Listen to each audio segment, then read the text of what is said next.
Bonjour, bienvenue sur Motion System. Je m'appelle Loïs et je vous accueille aujourd'hui pour une série de vidéos sur le yoga dynamique. Alors cette première vidéo, ça va être la session fondamentale. On va découvrir un petit peu l'histoire, les principes et les thématiques qu'on va aborder dans les autres vidéos, ainsi que les exercices de base. On va commencer par parler de l'histoire du yoga dynamique. C'est un yoga plus moderne qui vient du sud de l'Inde et il se caractérise par le fait d'être une discipline très holistique. Dans la même séance, on travaille la mobilité, l'endurance, la force et la coordination. On peut même retrouver tous ces éléments au sein d'une même posture, ce qui fait la richesse de ce travail de yoga dynamique.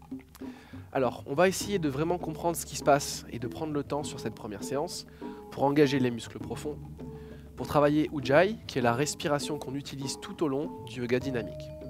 Deux zones de muscles profonds sont à engager pendant toute la pratique de yoga dynamique, le périnée et le transverse. Alors on va commencer tout de suite cette prise de conscience. Vous allez essayer de laisser remonter le périnée en essayant de le contracter. Donc c'est facile à sentir dans la position assise. Prenez bien comme conscience les os des fesses. Redressez-vous. Imaginez un ascenseur de 10 étages et laissez remonter le périnée au deuxième étage. C'est la façon la plus simple de sentir. Si vous ne le sentez pas aujourd'hui, avec la pratique régulière, ça va venir. Pour le transverse, le travail est un tout petit peu plus complexe et je vais vous inviter à placer un doigt au niveau du nombril. Pour activer le transverse, vous devez d'abord désactiver les grands doigts qui fonctionnent avec un rapport agoniste-antagoniste avec eux. Pour ça, je vais vous demander d'inspirer et de rentrer le ventre, de continuer à expirer et de laisser le ventre se rentrer encore. À partir de là, vous pouvez respirer dans les côtes, conserver le ventre rentré et c'est dans cette position de travail qu'on va se déplacer dans les postures. Périnée engagé, transverse activé, on peut maintenant placer la respiration. La respiration qu'on va utiliser pendant les cours de yoga dynamique est la respiration Ujjayi, qui veut dire victorieux en sanskrit. Ujjayi est une respiration qui va limiter l'arrivée d'air dans votre corps en émettant un bruit. Limiter l'arrivée d'air, ça va faire une légère hypoxie qui va permettre à vos muscles d'économiser l'oxygène, d'améliorer votre endurance et également de fixer votre concentration pendant les postures. Quand vous allez maîtriser la respiration et les postures, vous faites ce qu'on appelle un vinyasa, c'est-à-dire la synchronisation du souffle et du mouvement, et c'est une des caractéristiques du yoga dynamique qu'on appelle aussi vinyasa yoga. On va maintenant mettre ces contractions et cette respiration en pratique dans le travail de la salutation au soleil. On va commencer par pratiquer ensemble la respiration Ujjayi. Pour ça, je vais vous demander de rentrer légèrement le menton.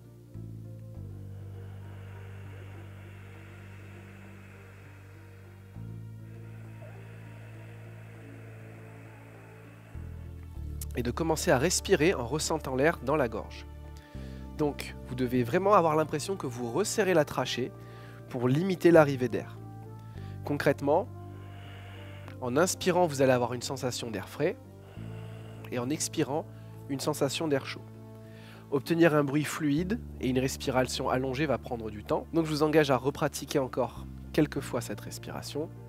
Vous allez vraiment inspirer, allez-y, essayez de resserrer l'air dans la gorge. Écoutez le son que vous faites. Et expirez encore plus lentement que vous avez inspiré. Si vous l'avez déjà oublié, réengagez le périnée en l'aspirant. Inspirez puis expirez pour activer le transverse dans votre effort. N'oubliez pas que vous devrez rappeler régulièrement ces consignes à vos pratiquants, surtout s'ils débutent, pour leur faire se remémorer les consignes et qu'ils les appliquent.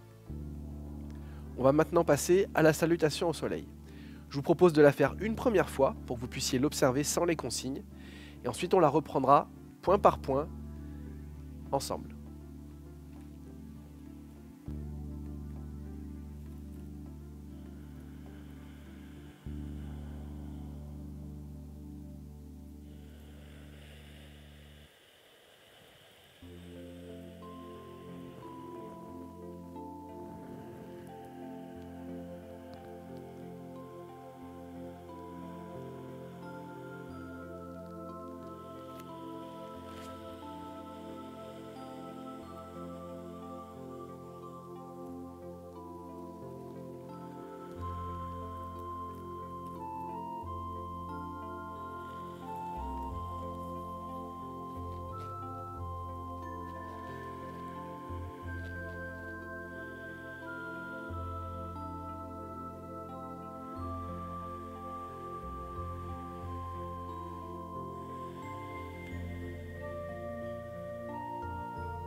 Comme vous avez pu l'observer, la salutation au soleil, c'est une succession de flexions, d'extensions et de stabilisation de la colonne vertébrale. On va essayer de le faire ensemble. Serrez les talons et les orteils. Si vous avez des débutants, donnez-leur comme consigne de travailler avec les pieds plus larges pour être plus stables. Replacez le périnée, le transverse. Sur le premier mouvement, on monte les mains au-dessus de la tête en inspirant. Conservez les épaules basses et le regard vers l'avant si vous n'avez pas l'habitude de ce type de travail. En expirant, demandez aux gens de pousser les fesses vers l'arrière pour conserver le dos droit le plus longtemps possible avant de déposer les mains au sol et le nez vers les genoux. Dans cette flexion avant, prenez en compte les gens qui n'auront pas la mobilité nécessaire en leur demandant de fléchir les genoux pour venir poser là où ils peuvent. À l'inspiration suivante, on redresse pour le dos plat. Pour la plupart des gens, vous devrez leur demander de pincer les tibias plus haut, presque sur les genoux, pour venir repousser et redresser.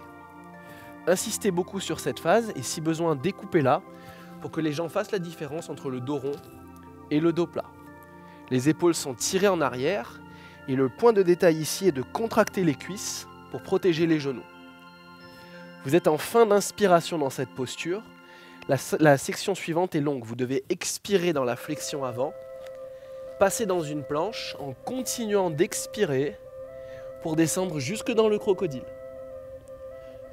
La plupart des gens auront besoin au début de poser les genoux au sol, d'inspirer une première fois dans cette planche avant d'expirer pour descendre. Donc on va le reprendre juste encore une fois. Dos plat, on inspire, expirez doucement, installez-vous dans la planche, genoux au sol si besoin, descendez en continuant d'expirer, vous arrivez à vide d'air dans cette position. Ici on inspire pour le chien tête en haut, on lève et on redresse la posture. Vous devez contracter les fessiers et lever les jambes pour réduire l'extension au niveau lombaire. Dans la pratique du yoga, on voit souvent les gens lever la tête dans l'inspiration dans cette posture. Je vous le déconseille tant que vous n'avez pas beaucoup d'années de pratique pour mieux contrôler ce que vous faites au niveau de la nuque et vous permettre de mieux ouvrir dans un premier temps la cage thoracique. Ici, c'est une position difficile pour la plupart des gens à tenir. Demandez-leur dans l'inspiration de prendre véritablement leur temps plutôt que d'inspirer comme s'ils sortaient de l'eau après une apnée. Pour passer dans la position suivante, expirez doucement. Pour le débutant, passez des genoux aux orteils avant de basculer dans le chien tête en bas. Pour le confirmer, vous roulez directement sur les orteils et vous replacez les pieds. Dans le chien tête en bas, on arrive rarement bien placé. Pour protéger les épaules et la nuque, précisez aux gens que ce sont toujours leurs pieds qui doivent se replacer et non pas les mains pour des questions de confort et de sécurité. Dans la pratique classique, on prend 5 respirations dans ces poses en repoussant sur les mains et en laissant monter le coccyx vers le plafond. Quand vous êtes dans le chien tête en bas, avec mon expérience, les consignes les plus importantes sont essayez de ressentir l'étirement dans l'arrière des cuisses et pressez la poitrine vers le sol et vers vos jambes. Pour le regard, demandez simplement aux gens de regarder entre leurs jambes au départ.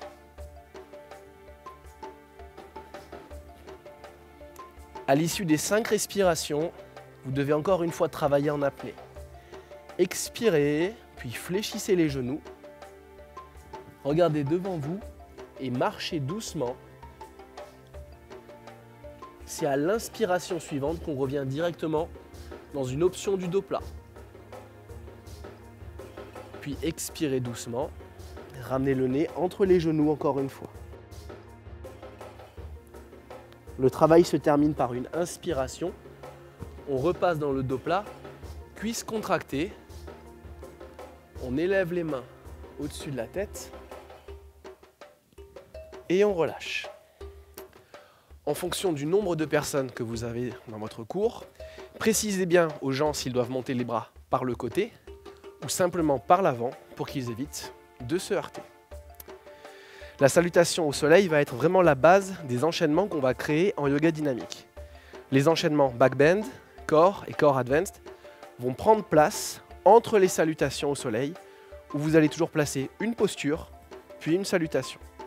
Vous allez à la fin du cours avoir un enchaînement de postures exigeants qui va véritablement solliciter tous les muscles du corps, l'endurance et la souplesse.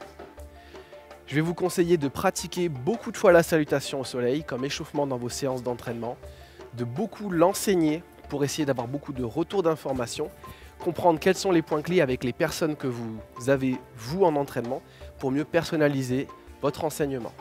Et je vous dis surtout à très bientôt pour les prochaines vidéos qu'on va faire en complément et ensuite de celle-ci. Merci à vous.